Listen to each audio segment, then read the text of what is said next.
Dear students, today we shall discuss an important chapter of your science subject for class 3rd and the title is In the Sky.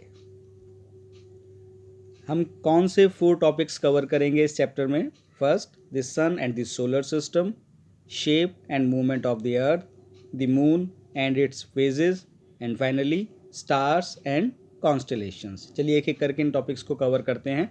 सबसे पहला सवाल, what is सन? आप सभी ने सन sky में देखा है, पर आज हम 3 इम्पॉर्टेंट स्टेटमेंट्स सन के बारे में समझेंगे। The first is the sun is a star. याद रखेंगे बच्चों आप इस बात को, सन क्या है? Sun is a star. Second, it is a huge ball of hot gases. गर्म जो गैसेस हैं उनसे मिलकर बना है। स्ट्रक्चर कैसी है इसकी? एक बहुत बड़ी बॉल की तरह। And finally it gives us heat and light. Sun से हमें क्या मिलती है? हीट और लाइट। तो there are 3 points about sun. Sun एक स्टार है, ह्यूज बॉल है हॉट गैसेस की, and it gives us heat and light. Second is what is solar system. देखो बच्चों, हमको सन स्काई में अकेला दिखाई देता है, लेकिन ऐसा सच नहीं है। सन अकेला नहीं है स्काई में। It is surrounded by many objects that go around it. बहुत सारे ऐसे ऑब्जेक्ट्स हैं जो इसके चारों तरफ चक्कर लगाते रहते हैं। उन ऑब्जेक्ट्स को हम क्या बोलते हैं? प्लैनेट्स। उनको हम अगली स्लाइड में समझेंगे, पर यहाँ हमें क्या समझना है कि सन और उसके चारों तरफ चक्कर लगाने वाले जो ऑब्जेक्ट्स हैं जिन्हें हम प्लैनेट्स बोलते हैं, उनको collectively we call solar system. तो कोई अगर आपसे पूछे कि सोलर सिस्टम क्या है, तो आप सिंपली समझाएंगे कि सन और उसके चारों तरफ मूवमेंट करने वाले ऑब्जेक्ट्स को कंबाइंड वे में एक साथ मिलाकर हम सोलर सिस्टम बोलते हैं। तो ये हमने एक इमेज दिखाई है आपको सोलर सिस्टम की। देखिए सन दिखाई दे रहा है और सन के चारों तरफ घूमने वाले वो सभी प्लैनेट्स हमको दिख रहे हैं, जैसे मर्क्यूरी, वीनस, अर्थ, इसी तरह से। तो सन को और इन प्लैनेट्स को मिलाकर क्या बोलेंगे? Solar system. अच्छा, ये प्लैनेट्स बच्चों 8 होते हैं नंबर में। These are 8 in numbers. और इनका एक खास पैटर्न है। सन के नेक्स्ट कौन सा है, फिर उससे अगला कौन सा है, उस तरह से हमें इन 8 प्लैनेट्स का नाम याद करना है। वैसे इनका नंबर है Mercury, Venus, Earth, Mars, Jupiter, Saturn, Uranus, Neptune. तो टोटल नंबर हुआ 8। और इसको लर्न करने के लिए आपकी बुक में एक बहुत सिंपल स्टेटमेंट दिया गया है। इसको पढ़कर और इसके हर फर्स्ट लेटर से आप रिलेट कर सकते हैं कि किस प्लेनेट का नाम आ रहा है और कैसे उसका ऑर्डर है। सन से जैसे जैसे हम दूरी बढ़ाएंगे अपनी, तो किस ऑर्डर में इन प्लैनेट्स के नाम आएंगे। Next, what are orbits? Orbits किसको बोलते हैं हम? बच्चों आप ध्यान से देखो, जो ये प्लैनेट्स मूव कर रहे हैं, ये ऐसा नहीं है कि किसी भी रास्ते पर मूव कर लें। इनका एक फिक्स्ड रास्ता होता है। उस फिक्स्ड रास्ते पर ही ये सन के चारों तरफ चक्कर लगाते हैं। और उनको हमने ना एक इमेजिनरी लाइन से शो भी किया है। जो ये वाइट वाइट लाइंस हैं, ये शो कर रही हैं कि हर प्लेनेट अपने ही रास्ते पर चल रहा है, कोई किसी दूसरे के प्लेनेट के रास्ते में नहीं आता। तो the planets move around the sun along oval shape paths, और उन पाथ्स को हम बोलते हैं ऑर्बिट्स। अब एक सवाल उठता है बच्चों, ये प्लैनेट्स शाइन कैसे करते हैं? इनके पास जो ये लाइट दिखाते हैं, चमक आती है, वो कहाँ से आती है? तो आप अच्छी तरह याद कर लीजिए इस बात को। प्लैनेट्स शाइन तो करते हैं, but they do not give out their own light. उनके पास अपनी रोशनी नहीं होती। तो वो रोशनी कौन सी है? They shine because they reflect the light of the sun. Sun की जो रोशनी उनके ऊपर पड़ती है, वो उस रोशनी को रिफ्लेक्ट करते हैं, इसलिए प्लैनेट्स हमको शाइन करते हुए दिखाई देते हैं। दो इम्पॉर्टेंट क्वेश्चन है अपनी नॉलेज के लिए भी और एग्जामिनेशन के पॉइंट ऑफ व्यू से भी बहुत इंपॉर्टेंट है। एग्जामिनर्स कभी कभी पूछ लेते हैं कि लार्जेस्ट प्लेनेट कौन सा है और स्मॉलेस्ट प्लेनेट कौन सा है। तो बच्चों अगर लार्जेस्ट पूछा जाएगा तो आपका आंसर होगा जुपिटर, और स्मॉलेस्ट प्लेनेट अगर पूछा जाएगा तो आपका आंसर होगा mercury. Mercury is the smallest planet of the solar system, while the largest planet is Jupiter. अब थोड़ा अर्थ के बारे में हम समझ लेते हैं बच्चों। अर्थ पर हम रहते हैं। अर्थ सोलर सिस्टम इमेज में हमने देखा थर्ड प्लेनेट है जब हम सन से आगे बढ़ते हैं। और अर्थ किससे मिलकर बना है? वाटर से, लैंड से एंड एयर से। और ये अकेला ऐसा प्लेनेट है बच्चों विच सस्टेन्स लाइफ, जिस पर जीवन है। आप सोचें कि हम नेपच्यून पे जाकर रह लें, हम सैटर्न पर जाकर रह लें, संभव ही नहीं है। किसी और प्लेनेट पर जीवन संभव नहीं है। The earth is the only planet where life exist, जीवन केवल अर्थ पर है। इसीलिए तो हमको समझाया जाता है कि हमको अर्थ को पोल्यूट नहीं करना, हमको वाटर को गंदा नहीं करना, एयर को गंदा नहीं करना, हमको अपने नेचर को, अपने एनवायरनमेंट को बहुत सेफ, बहुत साफ, बहुत सुरक्षित रखना है। क्योंकि अगर ये ख़राब हो गया तो हमारे पास कहीं और जाकर रहने की दूसरी जगह नहीं है। अब हम अर्थ की शेप की बात करते हैं बच्चों। बहुत साल पहले लोगों को ऐसा लगता था ना कि अर्थ बिल्कुल एक फ्लैट प्लेनेट है, लेकिन ऐसा नहीं है। आज साइंस इस बात को सिद्ध कर चुका है कि अर्थ एक्चुअली एक फुटबॉल की शेप में है, और उस शेप को हम क्या बोलते हैं? स्फेयर। देखो हमने ऊपर एक पिक्चर दिखाई है अर्थ की, तो ये फुटबॉल लाइक जो शेप होती है ये आप जानते हैं, इस शेप का नाम क्या होता है? स्फेयर। तो स्फेयर शेप की हमारी अर्थ है। एक सवाल उठता है बच्चों, व्हाट इज़ हॉरिजन? हॉरिजन क्या होता है बच्चों? कभी कभी आकाश में या एक खुले मैदान में जब हम ध्यान से देखते हैं बहुत दूर तक, तो एक ऐसा पॉइंट हमको दिखाई देता है जहाँ में आकाश हमारी धरती से मिलता हुआ दिखाई देता है। एक ऐसा पॉइंट कि स्काई हमारी लैंड को टच कर रहा है। ख़ास तौर से ये देखना बड़ा सिंपल और इंटरेस्टिंग होता है किसी ओशन में, किसी ओशन के या किसी सी के, समुद्र के किनारे आप खड़े हैं और दूर तक देखिए जहाँ तक आपको समुद्र दिखाई दे रहा है, तो इस सी के बिल्कुल एक लास्ट पॉइंट पर आपको ऐसा लगेगा कि अब तो जो ये क्लाउड्स हैं, जो बादल हैं, जो आकाश है, जो स्काई है, ये पूरी तरह से वाटर को टच कर रहा है। तो वो जो मीटिंग पॉइंट होता है दैट इज़ कॉल्ड होरिजन। तो the point at which the earth and the sky appear to meet, appear to meet है बच्चों, मिलते नहीं हैं, मिलते हुए से लगते हैं, तो that point is known as horizon.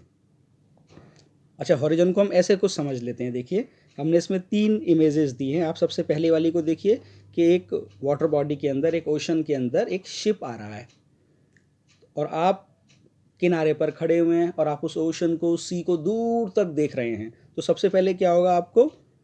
हम देखेंगे the tip of the ship appearing. सबसे पहले हमको उसकी टिप दिखाई देगी। देखिए डायग्राम इमेज नंबर 1 में आप देखिए, पहले टिप दिखती है, और जैसे जैसे वो आगे की तरफ बढ़ रहा है शिप हमें, फिर उसका मिडल पोर्शन दिखता है, एंड फाइनली हमको पूरा शिप दिखना स्टार्ट हो जाता है। तो इससे क्या प्रूव हो रहा है बच्चों? एक बहुत इंपॉर्टेंट बात इससे प्रूव होती है कि हमारी अर्थ फ्लैट नहीं है, हमारी अर्थ राउंड है।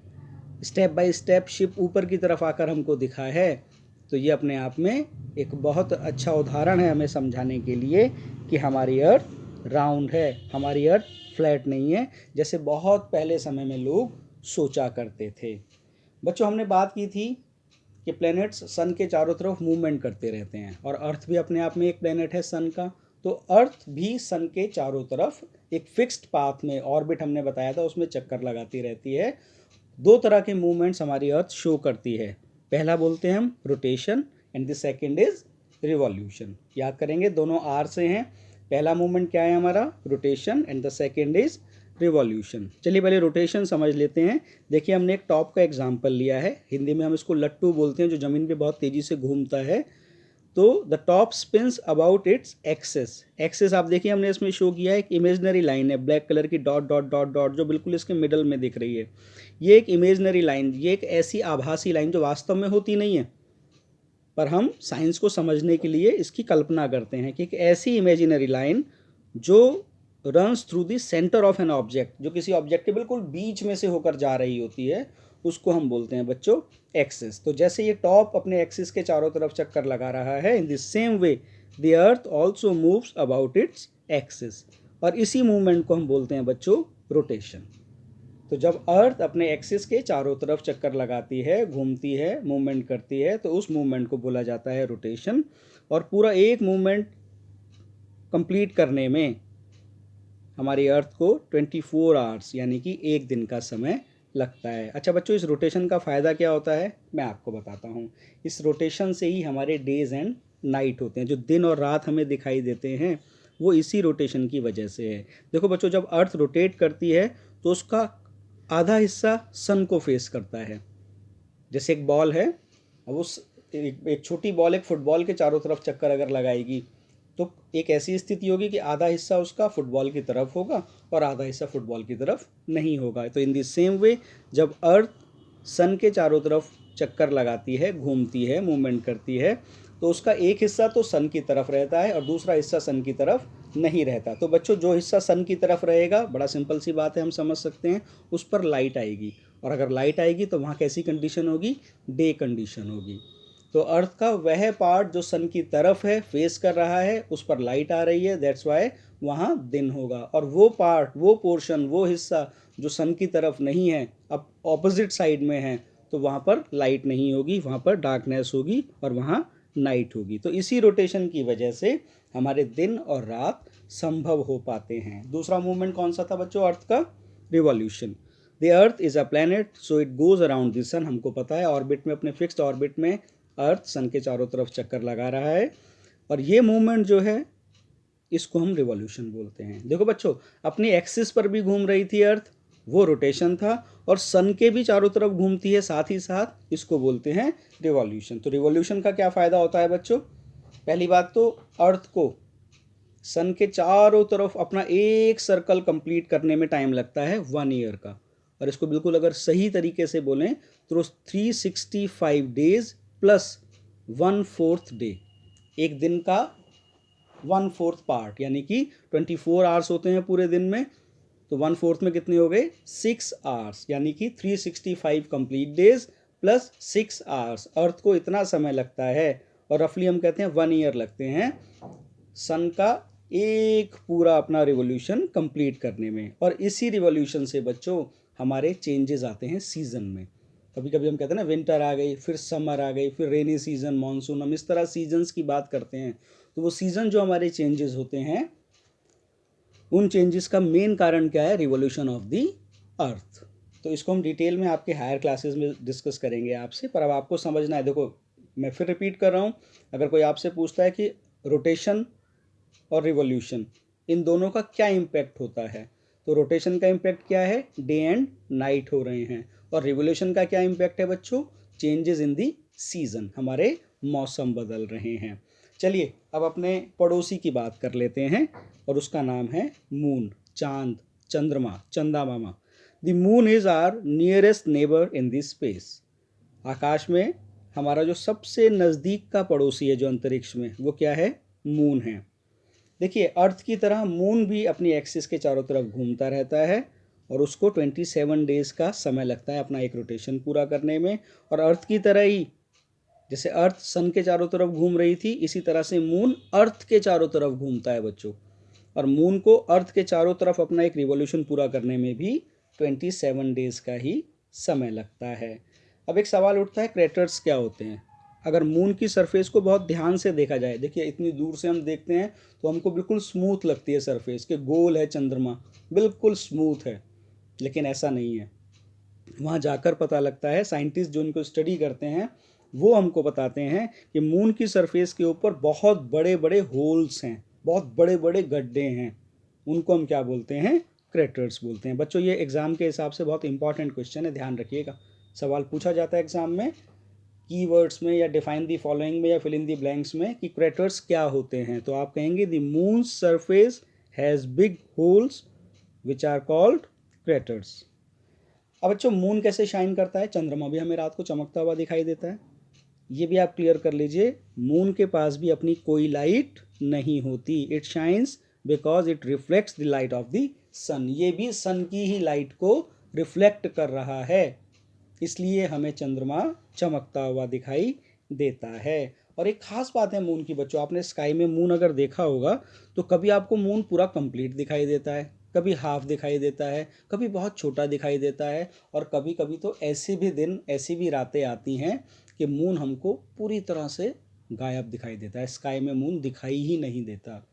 तो ये डिफरेंट फेज, अपने जो डिफरेंट शेप्स बदल रहा है ना मून, उनको scientifically we call phases of the moon. खैर मैं इसको फिर रिपीट करता हूँ, कभी कभी हम मून का कुछ ही हिस्सा देख पाते हैं, and sometimes we can see almost the whole face of the moon, and sometimes we can see only a small portion. तो जो शेप होती है ना मून की बच्चों, वो डिफरेंट डेज पे डिफरेंट होती चली जाती है, अलग अलग दिनों पर अलग अलग होती चली जाती है। तो फाइनली फेज क्या हुई, the changing shape of the moon as seen from the earth are called its phases.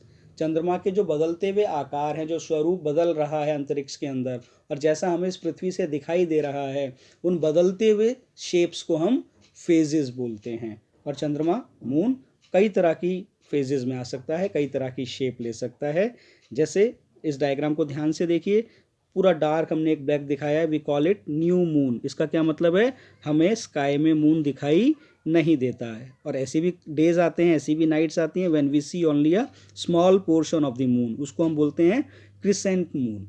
पहला क्या था, न्यू मून, जब मून हमें दिख ही नहीं रहा। क्रिसेंट मून, जब हमें बहुत थोड़ा मून दिख रहा है। हाफ मून, नाम से ही पता चल रहा है हाफ मून इसका नाम है, तो हमें हाफ मून दिखाई देता है। और कभी हमें बहुत अच्छा खासा बड़ा मून दिखाई देता है, we call it gibbous moon. We see a large part of the moon, जब मून ऑलमोस्ट हमें 50% से भी ज़्यादा, आधे से भी बहुत ज़्यादा दिख रहा है पर पूरे से थोड़ा कम दिख रहा है, उस मून को हम क्या बोलते हैं, गिबस मून बोलते हैं। एंड फाइनली फुल मून, नाम से ही आपको पता चल रहा है फुल मून क्या होगा, when we see full face of the moon in the sky from the earth. जब हमें अर्थ से पूरा मून दिखाई देगा तो हम उसे क्या बोलेंगे, फुल मून। तो बच्चों ये डिफरेंट फेजेस थी, मैं इनके नाम रिपीट कर रहा हूँ आपसे। देखिए 5 फेजेस हैं, new moon, crescent moon, half moon, gibbous moon and finally full moon. अब बात कर लेते हैं स्टार्स के बारे में भी। हमको स्टार्स भी दिखाई देते हैं, और कैसे लगते हैं हमें रात को जब हम स्टार्स देखते हैं आकाश में, बहुत छोटे छोटे पॉइंट डॉट की तरह, बहुत छोटे छोटे स्पेक्स दिख रहे हैं लाइट के, कि ऐसे जैसे लाइट टिमटिमा रही है, चमक रही है।